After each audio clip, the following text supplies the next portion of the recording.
The air was thick with tension as Commander Jake Harper stood on the observation deck, his eyes narrowing at the sight of the distant starfields.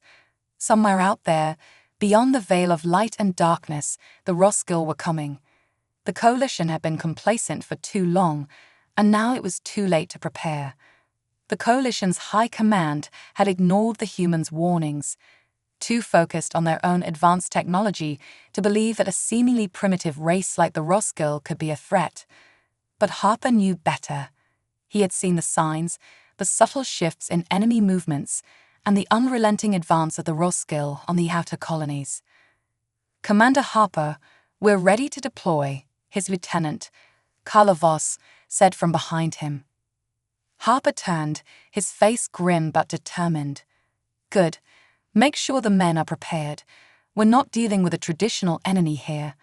The Roskill fight with a level of ferocity that the Coalition isn't ready for. They'll come in fast, hit hard, and we'll be on our own." Carla nodded, her expression reflecting the gravity of the situation. The Coalition's finest armies, armed with plasma cannons, energy shields, and drones, had already faced defeat after defeat against the Roskill. But Harper and his human contingent had something the others didn't: resilience and the knowledge that sometimes the old ways were the best ways. The Roskill had appeared on the Coalition's borders just 2 years ago, presenting themselves as traders and explorers. Their sleek ships and sophisticated technology had impressed many. Only the humans had been cautious, reading between the lines, sensing something darker behind their polished facade. When the Roskill finally revealed their true intentions, an invasion, the Coalition was caught completely off guard. The door to the observation deck hissed open, and General San Kala of the Roskill appeared on the screen. He was tall, with hard features and eyes that gleamed with cold calculation. "Commander Harper of the Terran Defense Forces," Kala's voice echoed through the room, calm and confident. "You humans are brave, I'll give you that. But your outdated weapons and primitive tactics won't save you. Surrender now, and perhaps I'll spare your contingent." Harper clenched his jaw. "We don't surrender," he replied. "And I don't care what tech you have, General Kala. We faced worse odds and lived to tell the tale." Kala's eyes narrowed slightly, as if he hadn't expected such defiance. "Very well," he said. "Prepare to be crushed." The transmission cut off, and Harper turned to Kala. "Make sure everyone's ready. We've got work to do." Down on the ground, the battlefield was already set. The Coalition's grand army of 500,000 soldiers, equipped with every possible technological advantage, had assembled in perfect formation. Their armor gleamed, and their weapons hummed with power. But Harper knew it wouldn't be enough. The Roskill forces, like a swarm of locusts, descended on them from the skies. Their ships, sleek and silent, rained destruction on the Coalition's lines. Energy shields flickered and fell as the Roskill unleashed waves of EMP attacks, neutralizing the advanced tech that the Coalition forces relied on. Within minutes, the battlefield was chaos. Harper's forces, though smaller and less equipped, moved differently. They didn't rely on energy shields or drones. They had projectile weapons, old-fashioned slug throwers, and tactics that weren't dependent on electricity. The humans spread out, using the terrain to their advantage, setting ambushes, and luring the Roskill into traps. "We're holding them back," Carla reported, her voice crackling through Harper's comms. "Barely, but it's working." Harper glanced up at the skies. The Coalition command still hadn't landed. They were throwing everything at the Roskill, but the enemy was too fast, too ruthless. The Coalition's focus on technology had made them arrogant, and now they were paying the price. But Harper had no such illusions. He knew this battle wasn't about fancy tech or advanced strategies. It was about survival, pure and simple. "Keep the pressure on," he ordered. "They may have the numbers, but we've got the guts." The battle raged on for hours, and by the time the dust settled, the field was littered with the wreckage of Coalition and Roskill forces alike. But against all odds, the human contingent was still standing, battered but alive. "Commander," Carla said, approaching him as the sun began to set over the horizon. "We did it. We held the line." Harper nodded, wiping the sweat from his brow. "For now," he said, "but this is just the beginning. The Roskill aren't done, and neither are we." In the distance, Harper could see the coalition commanders, baffled by the humans' success. They had been counting on their advanced tech to save them, but it had failed. And now, for the first time, they were forced to acknowledge that maybe, just maybe, the humans knew something about war that they didn't. As the night fell, Harper stood tall, knowing that the real fight was yet to come, and this time it would be on humanity's terms. The following morning, Commander Harper stood in front of his assembled troops, their faces a mix of exhaustion and steely determination. They had survived the first wave, but everyone knew that was only a fraction of what the Roskill had in store for them. The coalition forces, decimated and scattered, were regrouping, but it was clear to Harper that they were ill-prepared for the relentless onslaught to come. "Listen up," Harper's voice carried across the battlefield as his soldiers stood at attention. "We've held them back, but this is far from over. The Roskill aren't just going to give up because we bloodied their noses. They'll come at us harder, faster, and with more firepower than before. But we've got something they don't: brains and grit." Carla Voss, ever by his side, nodded in agreement. "The coalition's going to throw everything they have at the Roskill in the next wave, but if yesterday taught us anything, it's that fancy tech isn't going to save us. It's up to us to do what we do best: outthink and outfight them." Harper motioned to the nearby terrain, a rugged expanse of hills, forests, and natural obstacles that the coalition had largely ignored in their deployment. "We've got the advantage here. The Roskill fight like a machine, straightforward, direct. But we fight like humans. We adapt. We improvise." He pointed to a nearby ridge. "That ridge over there, that's going to be our stronghold. We're going to lure the Roskill in, let them think we're weak and scattered, then hit them where it hurts. They won't see it coming." As Harper outlined the strategy, the troops listened intently, their confidence growing with every word. Unlike the coalition forces, who relied on complex battle plans and flawless execution, the humans thrived in chaos. They weren't afraid to get their hands dirty, to bend the rules, and that was what Harper was counting on. Hours later, the sound of distant engines filled the air, the unmistakable hum of the Roskill war machines approaching. Harper's heart pounded in his chest, but he kept his expression calm. This was it. "Positions," Harper ordered, and his troops scrambled into action, taking cover behind rocks and trees, setting up crude but effective traps along the narrow paths that led toward the ridge. They didn't have the luxury of energy shields or plasma turrets, but they had something better: strategy. The first wave of Roskill soldiers appeared on the horizon, their sleek, black armor reflecting the afternoon's sun. They moved in tight formations, their advanced weapons at the ready, clearly expecting another easy victory. But Harper had no intention of giving them that satisfaction. "Wait for it," he whispered into his comms. The tension was palpable as the Roskill advanced, closing in on what appeared to be a vulnerable position. "Now," Harper shouted. In an instant, the human forces sprang into action. Explosions erupted from the traps they had set, catching the Roskill soldiers off guard. Harper's men opened fire with projectile weapons, simple, old-fashioned bullets that bypassed the Roskill's advanced energy shields. The sound of gunfire echoed through the battlefield as the humans executed their ambush with precision. The Roskill was stunned. Their sophisticated technology had been neutralized by tactics they had never anticipated. While the coalition forces had relied on energy-based weapons that the Roskill had adapted to counter, the humans' low-tech approach was wreaking havoc on their ranks. "Harper, they're falling back." Carla's voice crackled over the comms, excitement evident in her tone. Harper didn't smile. "Not yet. Don't let up. Press the attack." The human troops pushed forward, their momentum unstoppable. They fought with a fierceness that the Roskill couldn't comprehend, using the terrain to their advantage, setting ambushes, and targeting the weak points in the enemy's formations. General Kala, watching from his command ship high above the battlefield, was furious. His forces, superior in every way, were being outmaneuvered and outgunned by a species he had dismissed as technologically backward. He slammed his fist on the console in front of him. How are they doing this? Kala growled, glaring at his officers. These humans shouldn't be able to stand against us. One of his lieutenants, a nervous young officer, hesitated before speaking.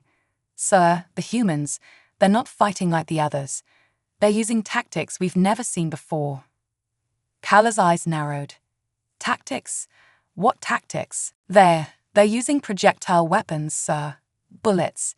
And they're fighting in small, mobile units, using the terrain to their advantage. Our energy shields are ineffective against their attacks. Kala's fury was palpable.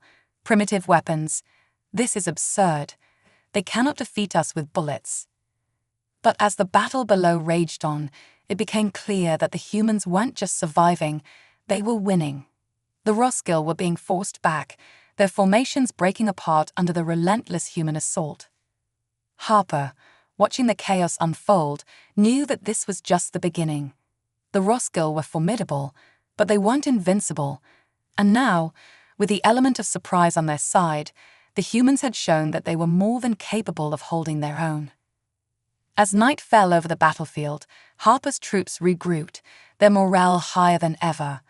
They had done the impossible. They had defeated a technologically superior enemy through sheer determination and ingenuity. We're not done yet, Harper reminded them, though pride flickered in his eyes. The Roskill will come back, and they'll come back harder. But we've shown them that humans don't give up. We fight, and we fight smart. Kala, standing beside him, smiled grimly. They underestimated us. That was their first mistake. Harper nodded, his gaze fixed on the horizon where the Roskill forces had retreated. And it'll be their last. The news of the humans' unlikely victory spread through the coalition ranks like wildfire. For the first time since the Roskill invasion, there was a glimmer of hope. But that hope was tainted with confusion and disbelief. How could a contingent armed with what the coalition considered outdated technology manage to repel the enemy when the advanced forces had failed? In the coalition high command bunker, deep beneath the surface of a fortified base, General Arthur, one of the senior commanders of the Galactic Coalition, scowled at the holographic report in front of him. The blue-tinted projections of the battlefield flickered and shifted, showing the aftermath of the latest engagement. Coalition losses were staggering, and yet the humans had held. How is this possible? Arthur muttered, shaking his head. We've equipped our forces with the most advanced weapons in the galaxy, and yet these primitive humans succeed where we fail. His adjutant, a junior officer named Talon, shifted uncomfortably. The reports suggest that the humans' projectile weapons bypassed the Roskill's energy shields, sir, and their use of guerrilla tactics, it seems to have caught the Roskill off guard. Arthur dismissed the notion with a wave of his hand. Bullets, guerrilla tactics, what nonsense.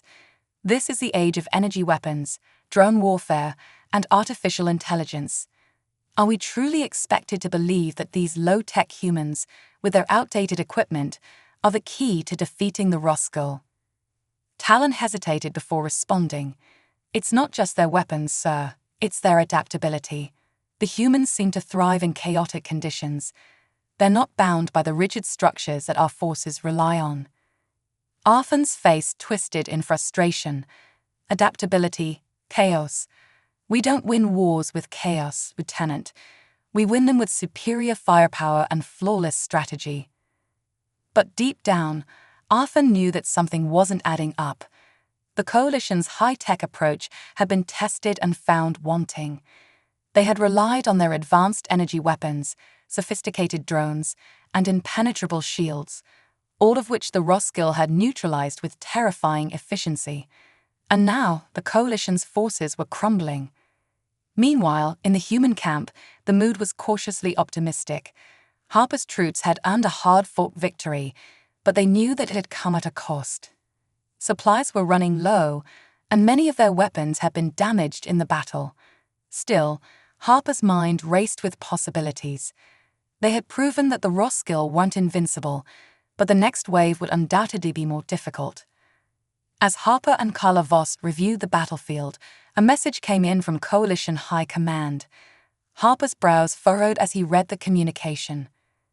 "They're pulling back," Carla asked, disbelief coloring her voice. Harper nodded. "It seems the coalition is redeploying their forces to the far side of the planet. They think they can regroup and hit the Roskilde with a more coordinated strike." Carla snorted. Coordinated. After what we just saw, they're still trying to fight them head-on. Harper folded his arms, his jaw clenched. They don't get it. The Roskilde aren't just a brute force to be overwhelmed with bigger guns. They adapt. Every time the coalition tries to match them with tech, they counter it. Carla leaned closer. "So what's the plan, boss?" "We need to stick to what works. The coalition might want to throw themselves at the Roskilde with another massive offensive, but we're going to be smarter than that. We'll continue our guerrilla tactics, hit them where they're weak, and make every bullet count." Just as Harper finished speaking, an alert flashed on his console. Incoming transmission. He keyed it open, and the tired face of a coalition officer appeared, General Arthur himself. "Commander Harper," Arthur began, his voice strained. "It seems that, despite our initial doubts, your tactics have been effective against the Roskilde. I'm ordering you to join our main assault force on the southern front. We'll be launching an all-out offensive within the next 24 hours. Harper's jaw tightened. He had expected this. "With respect, General, I don't think an all-out offensive is the right approach. The Roskilde are adapting to every large-scale attack we throw at them. If we go in like this, we'll be walking right into their hands." Arthur's face darkened. "Commander, you are part of the coalition. You will follow orders." Harper kept his voice steady. "I'm not saying we won't fight, General.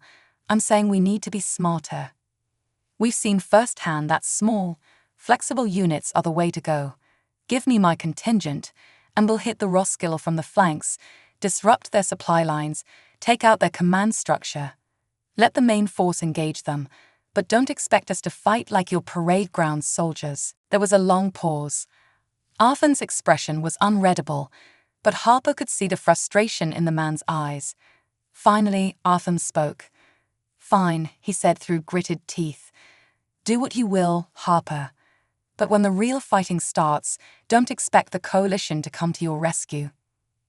The transmission cut off, and Harper exhaled, feeling the weight of the decision bearing down on him. He knew that going against the coalition's orders was risky, but he had no choice. If they fought the way Arthur wanted, they would be obliterated. "Looks like it's just us again," Carla said with a wry smile. Harper nodded. "We're used to that." As night fell, Harper's forces moved into position. The southern front was where the coalition would make their grand stand, but Harper's team wasn't heading that way. Instead, they slipped through the forests and hills, avoiding detection, and set up along a series of narrow passes that led to the Roskilde's forward command post. The Roskilde would never expect an attack from this direction. Harper had chosen it specifically because it was considered strategically unimportant, exactly the kind of place the Roskilde wouldn't bother defending. "We'll hit them at dawn," Harper whispered to Carla as they hunkered down in their makeshift camp. "If we can take out their command structure, the main coalition force might have a chance." Carla grinned, her rifle resting on her lap. Just another day for the underdogs. As the first light of dawn crept over the horizon, Harper's forces prepared to strike. The Roskilde were powerful, and they were coming in stronger than ever. But Harper knew that it wasn't about who had the better tech, it was about who wanted it more. And if there was one thing humans knew, it was how to fight when the odds were stacked against them. The air was cool as dawn broke over the rugged terrain. Harper crouched behind a cluster of rocks, his gaze fixed on the Roskilde command post in the distance. The enemy's camp was a stark contrast to the sprawling coalition army, sleek black structures with angular designs, surrounded by an array of advanced energy cannons and drones on constant patrol. It was a fortress designed to repel any direct assault, but Harper wasn't planning to hit them head-on.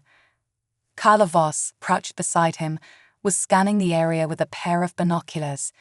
"There's a gap in their drone coverage on the eastern ridge," she whispered. "Looks like they didn't expect anyone to come through that route." Harper smirked. "That's where we'll go. We move fast, we move quiet, and we hit them hard." Behind them, the small team of human soldiers prepared for the operation.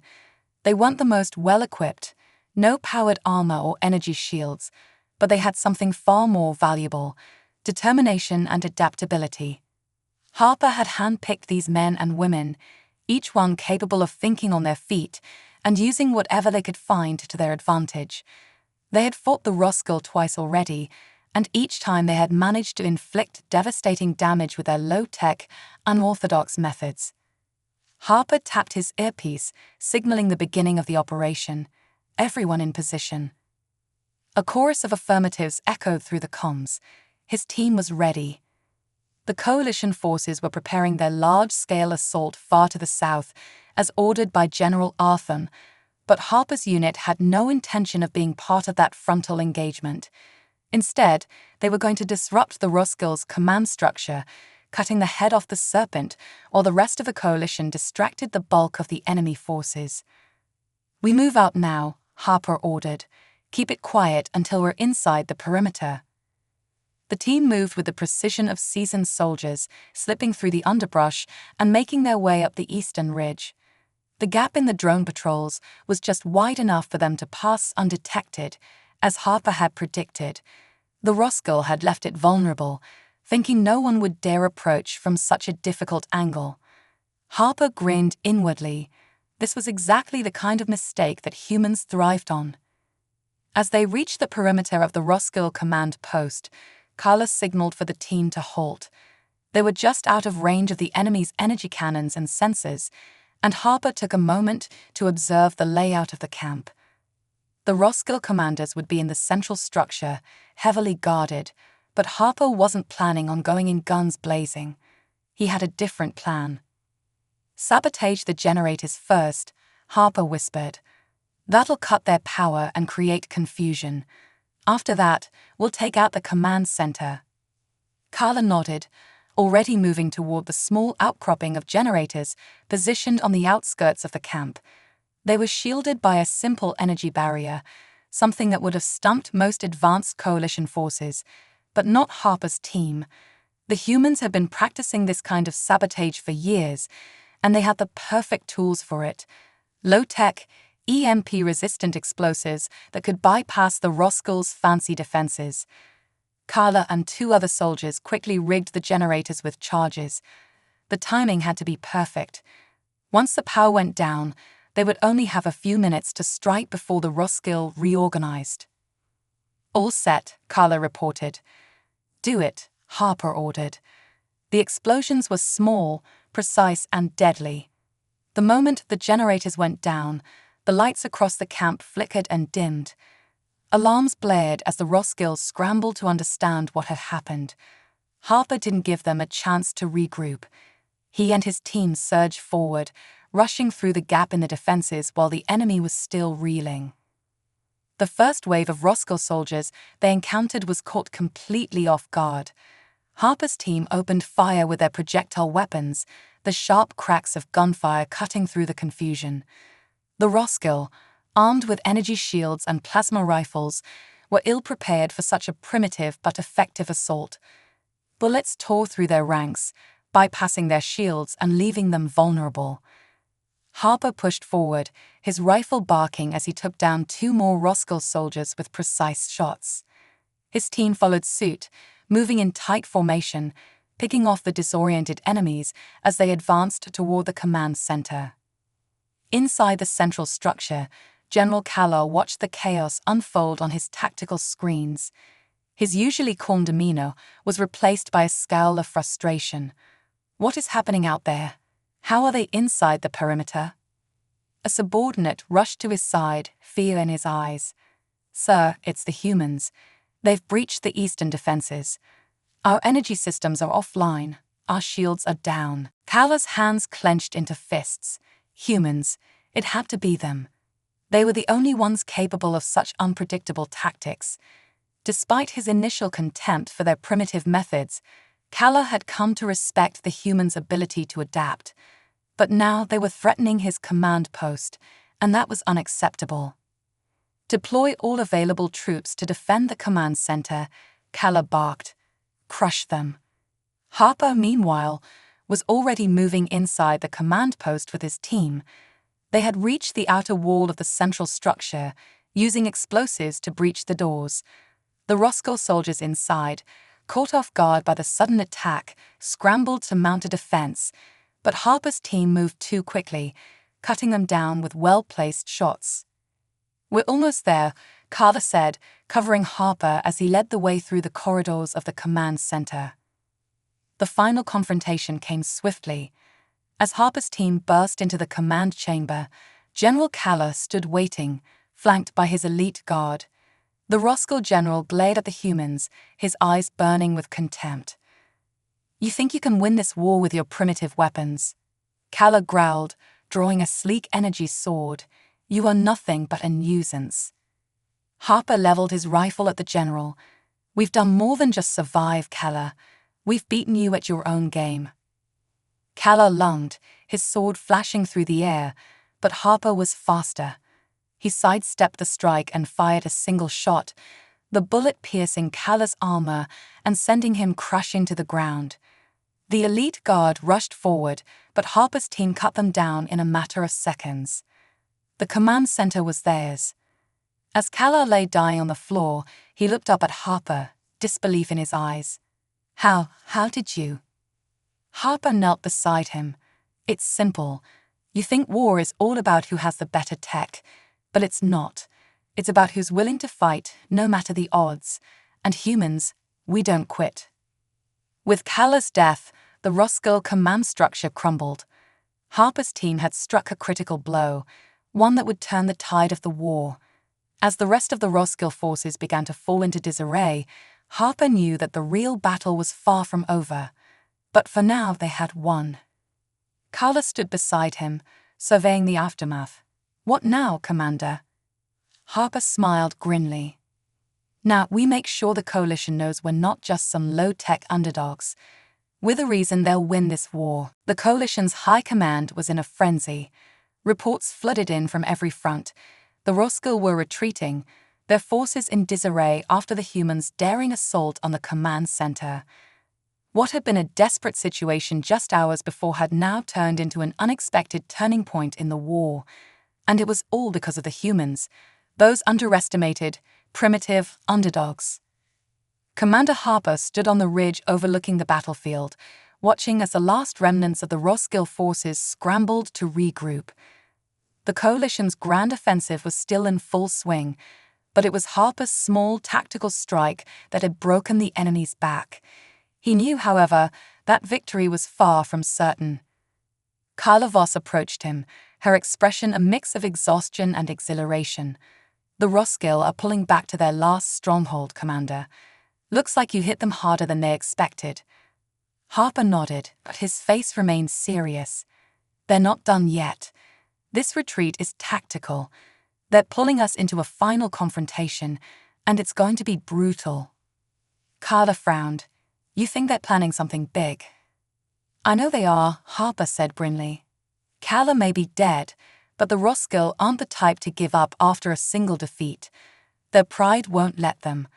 They'll regroup, and they'll come at us with everything they have left." The rest of Harper's team gathered around him, battered but alive.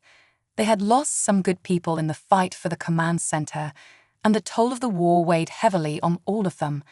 But Harper's team had something the Roscoe didn't: resolve. They were fighting not just for survival, but for the belief that they could stand against an overwhelming force and win. As they prepared to march toward the Roscoe's final stronghold, a message from the coalition command center came through. Harper's old adversary, General Arthur, appeared on the screen, his expression stiff and formal. "Commander Harper," Arthur began, his voice clipped. "Your actions have been noted. Against all odds, you and your team have proven effective. The Coalition will be launching a final assault on the Roskilde stronghold at dawn.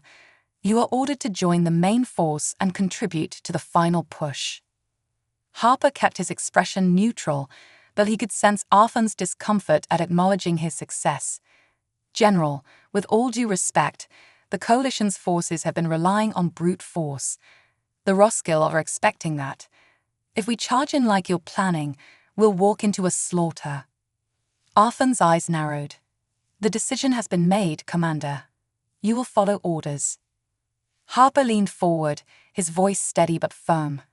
"I'm not questioning your authority, General. I'm telling you that if we don't think this through, we'll lose. My team and I can flank the Roskilde, disrupt their defenses, and open a path for the main force. But we need to act smart, not just throw bodies at the problem." There was a long pause. Arthur's pride was palpable, but even he could no longer deny the effectiveness of Harper's tactics. Finally, he nodded curtly. "Very well, Commander. You have your chance. But make no mistake, this is your last opportunity. If you fail, it will be on your head." The transmission cut off and Harper exhaled. "Well, at least they're giving us a shot." Carla grinned. "I think they're starting to realize that they can't win this without us." "Let's hope that's true," Harper said, "because this next fight is going to be the toughest yet." The Roskilde stronghold loomed on the horizon, a towering fortress of sleek black metal and jagged spires. It was heavily fortified, with rows of energy cannons, automated drones, and shield generators that hummed with power. Harper's team had managed to sabotage the Roskilde command structure, but this stronghold was a different beast. If they didn't take it down, the Roskilde would have time to regroup, and the war could drag on indefinitely. As Harper and his team crept through the underbrush, approaching the stronghold from the less defended eastern side, he couldn't shake the feeling that something was off. The Roskilde had been too quiet during their retreat, as if they were waiting for something. "Stay sharp," Harper whispered to his team. "This feels like a trap." They moved with practiced precision, making their way toward the first line of defenses. Carla, ever the sharp-eyed scout, pointed toward a cluster of shield generators near the base of the fortress. "If we take those out, we'll have a clear shot at their defenses." Harper nodded. "Let's make it quick." The team moved into position, planting charges on the shield generators. The tension was palpable, the silence almost unnerving. Just as the last charge was set, a low rumble shook the ground beneath their feet. Harper froze, listening. "What was that?" Carla asked, her hand tightening around her rifle. Before Harper could answer, the ground in front of them erupted in a burst of energy. Roskilde soldiers, heavily armored and equipped with advanced energy weapons, poured out of hidden bunkers, surrounding the humans in a deadly pincer movement. "Ambush!" Harper shouted, diving for cover as the Roskilde opened fire. The humans scrambled for cover, returning fire with their projectile weapons. Bullets zipped through the air, finding their marks, but the sheer number of Roskilde soldiers was overwhelming. For every Roskilde that fell, 2 more took their place. Harper's heart raced as he realized the full scope of the trap. The Roskilde had known they would come, had anticipated their tactics. The humans had walked straight into a kill zone. "We're pinned down," Carla yelled over the comms, firing off a burst of rounds at an advancing group of Roskilde. Harper's mind raced. They needed to turn the tide, and fast. The Coalition forces would be arriving soon for the main assault, but if Harper's team didn't take down the shields, the Coalition would be walking into a death trap. "Carla, get the charges on those generators," Harper ordered, his voice sharp. "We take them out, or we're dead." Carla nodded, darting through the chaos as Harper and the rest of the team laid down covering fire. The battle raged around them, explosions and gunfire filling the air as the Roskilde closed in. Harper took aim, his shots precise, but the enemy was relentless. Carla reached the shield generators, her hands moving swiftly as she armed the charges. "I'm almost there," she called out. Harper's breath caught as he saw a group of Roscoe's soldiers breaking off from the main fight, heading straight for Carla. He didn't hesitate. Grabbing a nearby grenade, he hurled it into the path of the advancing soldiers, the explosion sending them scattering. "Go, go," Harper shouted. Carla slammed the final charge into place and sprinted back toward cover. The charges detonated in a brilliant flash of light, and the shield generators exploded, sending a wave of energy rippling through the battlefield. The Roscoe stronghold's defenses flickered, then fell. "They're down," Carla gasped, sliding into cover beside Harper. Harper grinned grimly, but the fight was far from over.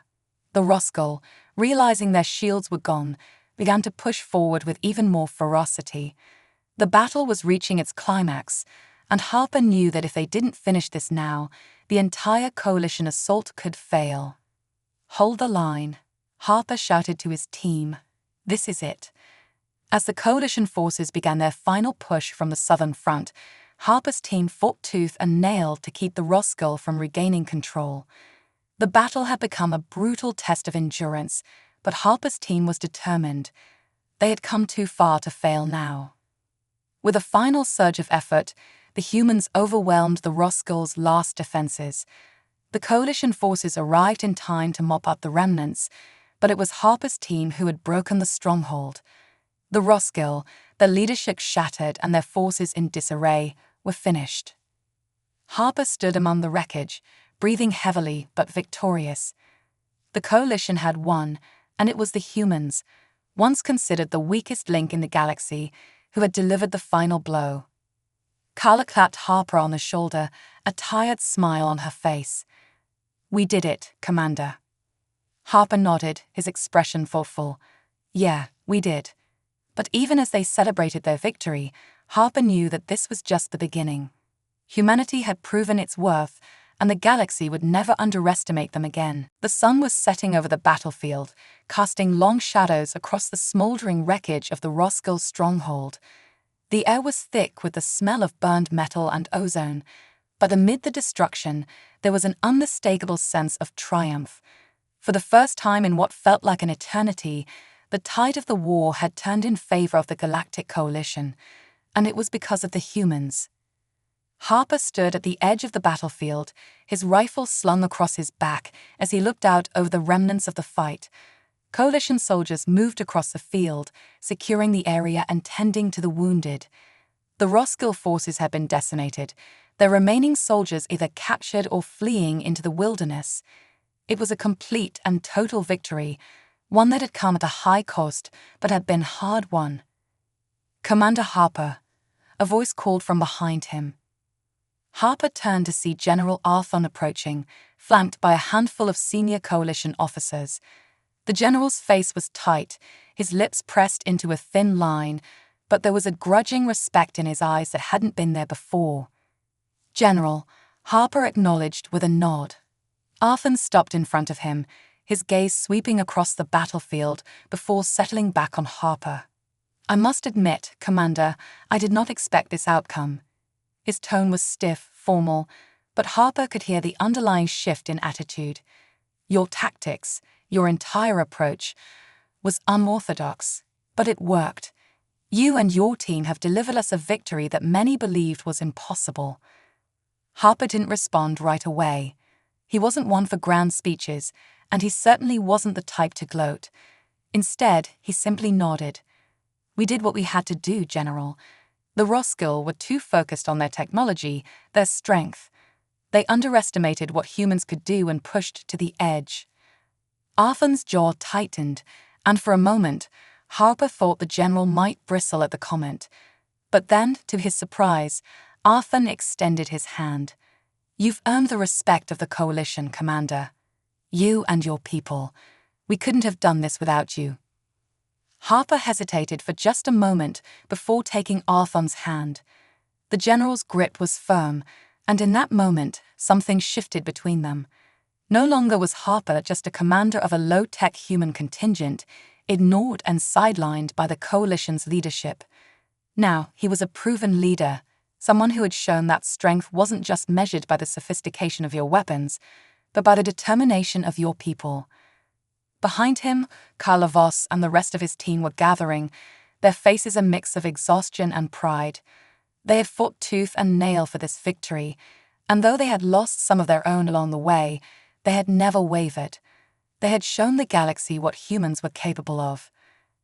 "Well," Carla said, walking up to Harper with a grin, "looks like we're heroes now." Harper chuckled. "Heroes? We're just soldiers. We did what we had to." "Yeah, but we did it better than anyone else," she said, nudging him playfully. "The Coalition will be talking about this for decades." As Harper glanced around, he saw the Coalition officers watching his team with something akin to admiration. For so long, humans have been seen as the newcomers, the ones with outdated methods and primitive weapons. But no longer. The Roskill had been a wake-up call for the entire Coalition, and Harper knew that things would never be the same. Later, as the night settled in and the battlefield quieted, Harper and his team gathered around a makeshift fire. The mood was somber but victorious. They had survived the unthinkable, and they had come out on top. But the weight of the war still hung heavy in the air. "What happens now?" one of the soldiers asked, breaking the silence. "Are the Roskill done for good?" Harper stared into the fire for a moment, contemplating. "The Roskill will regroup. They're a proud race, and they won't let this defeat go unanswered. But they're crippled now. Without their leadership and their strongholds, they'd have to pull back and rethink their strategy." Carla nodded. "And the Coalition? Do you think they'll finally start listening to us?" Harper sighed. "They have no choice now. We've proven that we're more than just muscle. Humans bring something to this fight that no one else does. Unpredictability, resilience, and the willingness to do whatever it takes to survive. The rest of the galaxy might have better tech, but when it comes down to it, we've got the heart." The fire crackled, and for a while, no one spoke. The weight of what they had accomplished, what they had lost and won, settled over them. Harper looked around at his team, the people who had fought beside him through the worst of it. They had faced an enemy that seemed unbeatable, and they had come out the other side. "We did it, though," Carla said softly. "We showed them." Harper smiled, a small, quiet smile. "Yeah, we did." The next day, the Coalition held a formal debriefing. Harper and his team were invited to the Central War Council, a first for any human contingent. As they entered the Grand Hall, they were met with a mixture of stares, some curious, some respectful. The Coalition's most powerful leaders were there, gathered to discuss the war's next steps, but for once, the humans weren't just an afterthought. They were at the center of the conversation. General Arthur stood at the head of the table, addressing the council.